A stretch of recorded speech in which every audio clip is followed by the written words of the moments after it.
बहन ने अपने भाई को धक्के मारकर घर से निकाल दिया। कहानी एक बार ज़रूर सुने। रोहित और नीलम दोनों भाई बहन थे।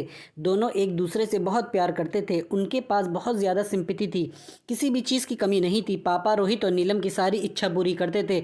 रोहित घोड़े पर बैठना सीख रहा था। उसके पास एक शानदार घोड़ा था। थोड़े दिन बाद नीलम की शादी हो गई। बड़े घर में उसकी शादी की। मायके वालों से भी ज़्यादा नीलम के ससुराल वाले अमीर थे। रोहित भी अब बड़ा हो गया था। उसकी शादी बाकी थी।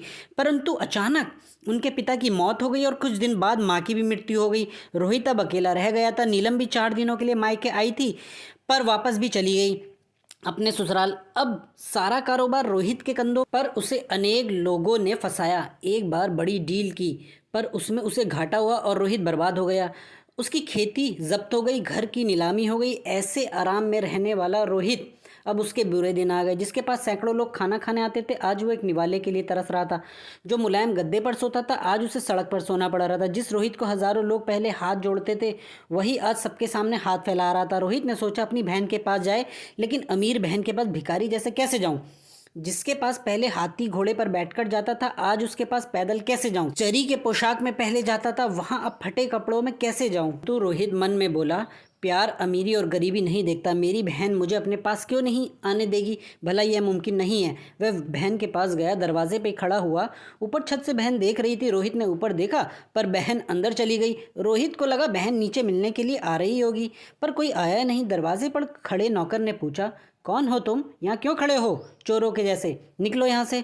रोहित बोला, मेरे बहन का घर है, उसे अंदर जाकर बताओ। जाओ। नौकर हंसकर घर में जाकर वापस आया। वह रोहित को बोला, चलो वहाँ तबेले में आपको खाना लाकर देता हूँ, वह खा लो और जाओ यहाँ से। रोहित ने पूछा, बहन ने क्या कहा? नौकर बोला, मेम साहब बोली होगा कोई भिखारी, बैठा दो तबेले में, दे दो उसे बासी खाना। रोहित तबेले में गया और उसकी आंखों से आंसू आने लगे। उसे नौकर ने सूखी रोटी दे दी। रोहित ने वहाँ पर एक खड्डा खोदा और वहाँ पर रोटी दबा दी। पानी पिया बिना वो वहाँ से चला जाता है। उस दिन के बाद कुछ सोचकर रोहित दूसरे देश चला जाता है। वहाँ के राजा का वह नौकर बनकर बना। एक बार उस राजा को बहुत कठिन समस्या आई। रोहित की सलाह से राजा उस समस्या से बाहर निकला।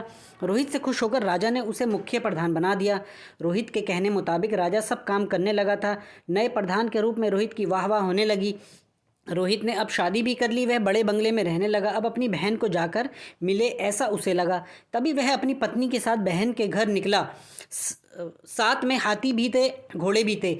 जोरों शोरों से वह वहाँ गया। अपने से आगे अपने जासूस बहन को इसके आने का संदेश बताने के लिए भेजा। जासूस ने जब बहन को यह सूचना दी तो बहन एकदम से उठी। वह अपने पति के साथ दरवाजे में खड़ी रही। अपने भाई के स्वागत के लिए ढोल नगाड़े बज रहे थे। बड़े ठाठ से भाई बहन के घर आया। दूसरे दिन बड़ी मेज़बानी थी। गांव के बड़े बड़े लोगों को न्योता दिया गया। चंदन के टेबल थे, चांदी की थाली थी, पंच पकवान थे। सारे लोग टेबल पर बैठने वाले ही थे। उतने में भाई एकदम से उठा। सारे चकित हो गए, क्या हुआ? सब पूछने लगे और रोहित एकदम से तबेले में गया। वहाँ पर उसने खड्डा खोद कर जो रोटी उसमें डाली थी, उसने वो रोटी निकाली। नीलम रोहित को बोली, भैया ये क्या पागल जैसी हरकत कर रहे हो? वह बोला, दीदी तुम्हारे भाई को बैठने के लिए तबेला और खाने के लिए बासी रोटी ही योग्य है। यह सब भाई के लिए नहीं है। यह मेज़बानी भाई के लिए नहीं है। यह सारा मान सम्मान भाई के लिए नहीं। यह सब तुम मेरे पैसों की वजह से कर रही हो। यह सब सुनकर नीलम को अपने उस बुरे बर्ताव की याद आई जो कभी उसने अपने गरीब भाई के साथ किया था। उसे अपने किए का पछतावा होने लगा। उसने रोहित के पैर पकड़े और बोली, भैया भूल हो गई मुझसे। आप इस नादान बहन को माफ़ नहीं करेंगे क्या? वापस नहीं करूँगी, आपके प्यार को नहीं भूलूंगी भैया, क्षमा करो मुझे और घर में चलो भाई। रोहित ने नीलम के आंसू पोंछे। कहानी कैसी लगी कमेंट बॉक्स में ज़रूर बताएं। वीडियो को लाइक और चैनल को